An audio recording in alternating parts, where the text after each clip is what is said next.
বিগত আমলে আপনি কোনো জুলুম অবিচারের শিকার হয়েছেন কিনা এই বিষয়ে আপনার অভিজ্ঞতা জানতে চাই। দেখুন, অভিজ্ঞতা আমাদের সবারই কম বেশি তিক্ত অভিজ্ঞতা আছে। একটা সমাজ যখন করাপ্টেড হয়ে যায় তখন সমাজের কেউই ভালো থাকে না। এই নারায়ণগঞ্জের এসপির অফিসে আমাকে নিয়ে এমন অকথ্য ভাষায় গালিগালাজ করা হয়েছে, বেশি দিন আগের কথা।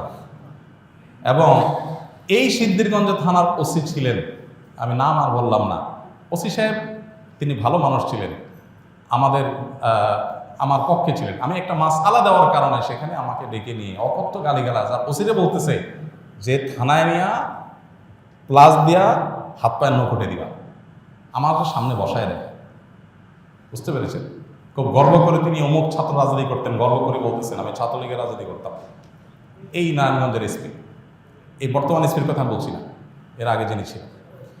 তো এটা আমাকে বসায় নিয়ে থ্রেট দেওয়া।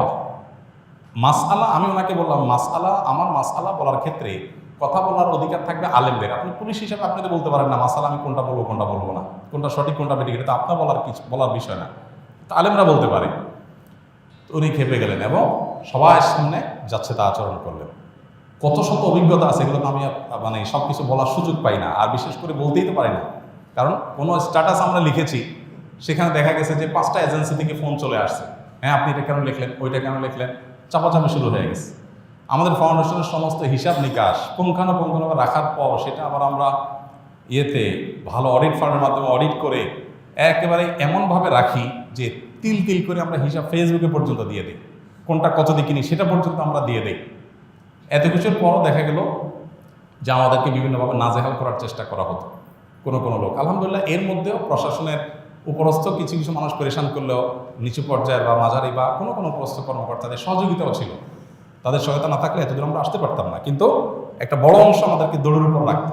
ইস্তেসকার নামাজের ঘোষণা দিছি, আমার বাসার নিচে দেখি যে বিভিন্ন গোয়েন্দা সংস্থার গাড়ি বোঝাই করা, মানসিকভাবে পেরেশানি, বাবা ইস্তেসকার নামাজ পড়বো, একটা নিরীহ একটা ইবাদত, আল্লাহর কাছে দোয়া করবো দেশের ভালোর জন্য। সেখানে দেখা গেল যে আমি বাসা থেকে বের হইতে না হইতে দেখি যে একেবারে চারপাশে ঘিরে ধরছে, সোজা কথা মানসিক চাপ যেটাকে বলে সেটা দিয়ে রাখা। কত কাহিনী এবং কত ঘটনা যে ঘটেছে সেটা তো বলা হয়। জোর করে সরকারি বিভিন্ন অনুষ্ঠানে নেওয়ার জন্য একবার একজন এডিশনাল এসপি, তার নামটা আমার মোবাইলে সেভ করা আছে, আমি নাম আর বললাম না, উনি ফোন দিয়ে বলতেছেন যে আমি অমুক। তো আমি বললাম হ্যাঁ বলেন। তো উনি বলতেছিলেন যে আমাকে সব হুজুররা কিন্তু চিনে, খুব নেগেটিভভাবে বলতেছেন, মানে হুজুরদের সব সাইজ করি আমি, আমার নাম সব হুজুরদের মুখস্থ, আপনার সাথে আমার প্রথম কথা হচ্ছে। এটা হলো শুরুতেই কথা না।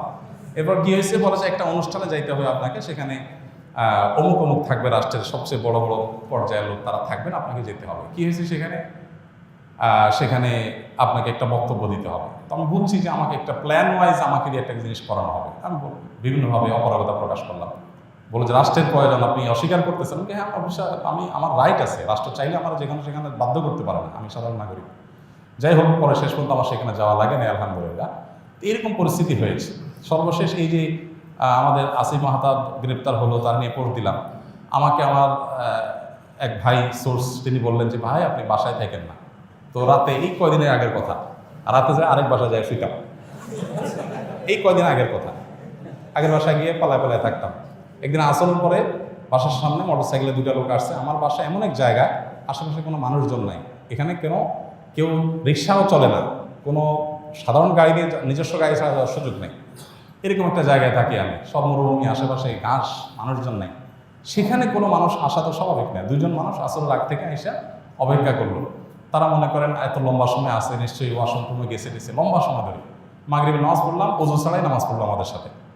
ওখানে যে জামাত হয় এটা জানার কথা না, আমার বাসার নিচে গ্যারেজে ছোট্ট করে একটা রুমে আমরা জামাতে নামাজ পড়ি। যাই হোক, এরপরে যাওয়ার সময় আমাদের একজনকে জিজ্ঞেস করলো অমুককে তমুককে, নাম জিজ্ঞেস করলো, তখন আমরা বুঝলাম যে এটা সংস্থার লোক। তো এইভাবে দৌড়ের উপরে এদেশের সবাই কম বেশি ছিল, নানাভাবে ছিল। আমার নামে ফাইল তৈরি করা হয়েছে, এমন ফাইল হয়েছে যে আমাদেরকে অনেকে বলতো যে আপনার ফাইল এমন মোটা হয়েছে যে কোনো মুহূর্তে আপনাকে ধরবে। এই আন্দোলন যদি না হইতো, সফল যদি না হইতো, তো হয়তো এরপরে আমাদেরকে আয়নাঘরে যাওয়া লাগতো। বুঝে আসছে কথা? তো এরকম একটা পরিস্থিতি এই দেশে তৈরি হয়েছে যে আসলে আমরা কেউ যে খুব ভালো ছিলাম বা ভালো থাকতে পারি সেই সুযোগ কারণই নাই। এরপরও আমরা আসলে সংগ্রাম করে চেষ্টা করে যতটুকু সম্ভব চেষ্টা করেছি অস্তিত্বটা টিকে রাখার জন্য। তার জন্য যে কত মূল্য দিতে হয়েছে, কত থ্রেট, এগুলো হজম করতে হয়েছে, সকাল বিকাল পালায় বেড়াইতে হয়েছে, হ্যাঁ, বিভিন্নভাবে টোপ দেওয়া হতো যে সরকারি এই সুবিধা নেন, ওই সুবিধা নেন। আলহামদুলিল্লাহ কখনো সেই সুবিধাগুলো আমরা গ্রহণ করি নাই, এবং এ ব্যাপারে আল্লাহ তালা আমাদেরকে গাইড করেছেন। এবং দোয়া করি আল্লাহ তালা আমাদের প্রিয় দেশটাকে এমন নিরাপদ করে দেয়, কেউ কাউকে ভয় করে চলতে হবে না। আল্লাহ যেন সেরকম নিরাপদ করে দেন, এবং আমরা সবসময় আল্লাহর কাছে দোয়া করি আল্লাহ তালা যেন এরকম। আমি এর পাশাপাশি প্রশাসনের কিছু ভাইদের কথা বলবো যে আলহামদুলিল্লাহ খারাপের মধ্যেও কিছু ভালো মানুষ বিভিন্ন পর্যায়ে আছেন যারা টুকটাক সহযোগিতা করেছেন, তবে বেশিরভাগ ক্ষেত্রেই আমরা এ ধরনের নাজেহালের শিকার হয়েছি। আল্লাহ আমাদেরকে নিরাপদ একটি দেশ, নিরাপদ একটা ভূমি পাওয়ার তৌফিক দান করুন। আমাদের সমস্ত কষ্টগুলোকে আল্লাহ তাআলা দূর করে দিন। সকল মাজলুমের জুলুমের অবসান হয়ে যাক, সকল বৈষম্য দূর হয়ে যাক। মানুষ পেটে ভাতে যাই খায় থাকে অন্তত নিরাপদে যেন থাকতে পারে, কোনো থ্রেট, কোনো হুমকির মধ্যে যেন থাকতে না হয়। কোনো একটা কথা লিখলে, কোনো একটা কথা বললে যদি 5টা টেলিফোন আসে আর চাপ আসতে থাকে, তাহলে মানুষ স্বাধীনভাবে কোনো কথা বলতে পারে না। আর মানুষ যখন লেজ বড় হয় বা গাছ যখন বড় হয় তখন বাতাসও বেশি ধরে। কাজ যাদের যত বেশি তাদের উপরে প্রেশারও তত বেশি আসে। আল্লাহ তাআলা এই প্রেশার মুক্তভাবে, অন্তত অন্যায়ভাবে যে প্রেশারগুলো হয় এগুলো মুক্তভাবে আল্লাহ তাআলা আমাদের সবাইকে এই প্রিয় মাতৃভূমিতে চলার তৌফিক দান করুন। আসুন্নাহ ফাউন্ডেশন, উম্মার স্বার্থে সুন্নাহর সাথে।